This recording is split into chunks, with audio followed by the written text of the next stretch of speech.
já tentei tantas vezes gravar esse vídeo, mas eu não estou conseguindo.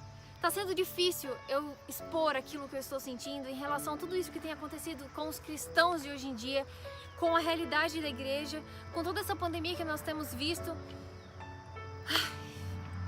Vamos lá. A realidade é que os cristãos dizem muito que querem que Jesus volte. Mas a nossa vida de oração, a nossa vida com Deus, a nossa vida de leitura da palavra, a nossa vida de amor pelas coisas do Senhor tem ficado cada vez mais fraca, cada vez mais longe. Sabe, a gente conhece um monte de músicas cristãs, a gente sabe os lançamentos da música gospel, a gente canta muito, a gente ama música. Só que na maioria das vezes a nossa boca tem falado e tem cantado de uma coisa que o nosso coração não está cheio. A gente diz que o evangelho precisa ser pregado, que as pessoas precisam conhecer Jesus, mas quando isso depende da nossa atitude, do nosso comprometimento, da nossa vontade, da nossa iniciativa, a gente não faz. Com toda essa pandemia, as igrejas fechadas, nós estamos tendo agora culto em casa e live o dia inteiro para assistir de várias pessoas. Mas o que tem acontecido na realidade é que muitas pessoas têm tratado isso como férias de Deus, como tirar férias da igreja. Sabe, pessoas que queriam se afastar da igreja, queriam deixar de se comprometer com as coisas de Deus, já estavam aborrecidas com as coisas e queriam faltar aos cultos, queriam estar longe, mas não tinham coragem, não tinham um pretexto, não tinham um motivo para fazer isso. E agora, com toda essa pandemia, existe motivo para ficar em casa, existe motivo para não se comprometer. Gente, isso é muito triste, mas a realidade é que tem muito cristão que está se apoiando nessa questão de pandemia para ficar cada vez mais em casa, cada vez mais descomprometido com as coisas de Deus, porque essa realmente era a sua vontade desde antes, mas não tinha motivo. Só que a realidade é que muita gente não deixa de ir no mercado se precisa de comida, a pessoa não deixa de ir na farmácia se precisa de remédio, a pessoa não deixa de ver as pessoas que ela ama por causa da pandemia. Mas para ir para a igreja, a pessoa não pode, porque não aguenta ficar de máscara mais de 1 hora.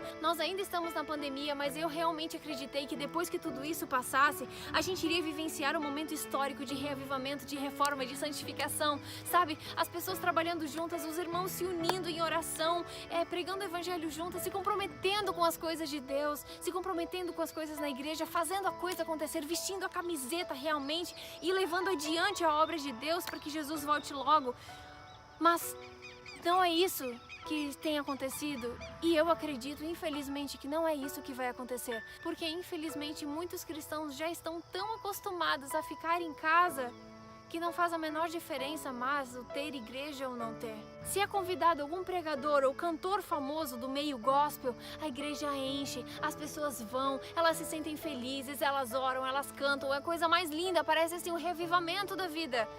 Mas lá no íntimo, lá no quarto, lá na sua comunhão pessoal, lá no celular, a pessoa não vive realmente o cristianismo como deveria. Aí você pode pensar, não, mas eu sou a igreja, Jesus disse que eu sou a igreja. Sim, você é. Só que a Bíblia também diz que é bom e agradável que os irmãos vivam em união. E a gente precisa ir ao templo, porque Jesus ia ao templo, os discípulos iam ao templo. A gente precisa dessa comunhão e Davi ficava feliz em ir à casa do Senhor. Ele ficava tão feliz que ele dizia que a vontade dele era morar para sempre na casa do Senhor e ele passar os dias da vida dele. E aí eu te pergunto, se nós somos tão fracos no pouco, como Deus pode nos confiar o muito? Será que esse exército está preparado realmente para viver tudo que vai viver daqui a pouco, as provas que nós vamos viver, as tentações, as dificuldades, as perseguições? Será que esse exército realmente está preparado para ver Jesus voltar? Será que esse exército que tem se preparado para realmente ir à batalha, ir para o campo de guerra, para buscar as pessoas que não conhecem a Jesus? Gente, nós estamos cada vez mais falando e falando e falando das coisas de Deus e ouvindo as coisas sobre Jesus o dia inteiro, lives e cultos e programações e música. Só que quanto mais coisas nós temos à nossa disposição para estarmos perto de Deus, mais longe dele nós estamos, mais o nosso coração está longe dele, mais mortos espiritualmente nós estamos. Nós falamos que estamos reavivados, nós falamos que precisamos de Deus, nós falamos que precisamos orar, mas nós não oramos. E infelizmente o diabo tem colocado um senso de superficialidade tão grande nos cristãos, um senso de descompromisso, um senso de deixa para depois, um senso de não, eu tenho muito tempo ainda. E a gente não está acordando para a realidade.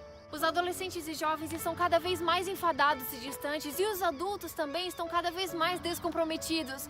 Gente, a maior pandemia não é o coronavírus. A maior pandemia não são os vírus e as pragas que assolam esse mundo e castigam tanto as pessoas. A maior pandemia é a descrença. A maior pandemia é a falta de amor.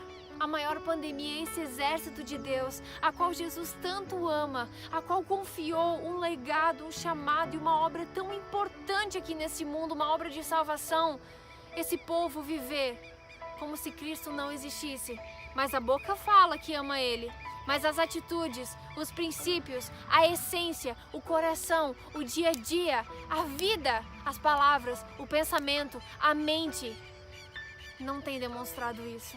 Não espere se reavivar quando as pessoas ao seu redor estiverem reavivadas. Não espere tomar iniciativa de começar a orar de verdade quando alguém dizer para você que você precisa orar.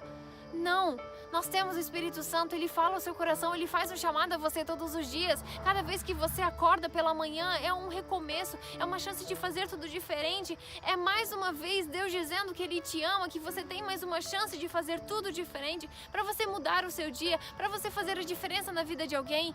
Principalmente se comprometer com as coisas de Deus, entregar o seu coração de verdade a Ele, porque a gente não sabe quando será o nosso último dia aqui. Você que está me ouvindo, por favor, saia da zona de conforto, saia da superficialidade, saia do achismo, saia do descompromisso e viva realmente com intensidade aquilo que Deus confiou a você. Viva realmente com propósito. Deus poderia muito bem tirar essa responsabilidade de você e pedir para que um anjo fizesse esse trabalho.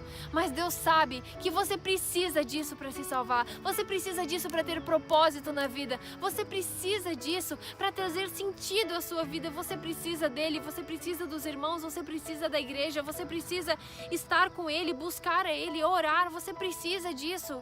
Então, por favor, saia da superficialidade, tire as máscaras e realmente seja transparente diante de Deus e peça ajuda dele. E viva com propósito.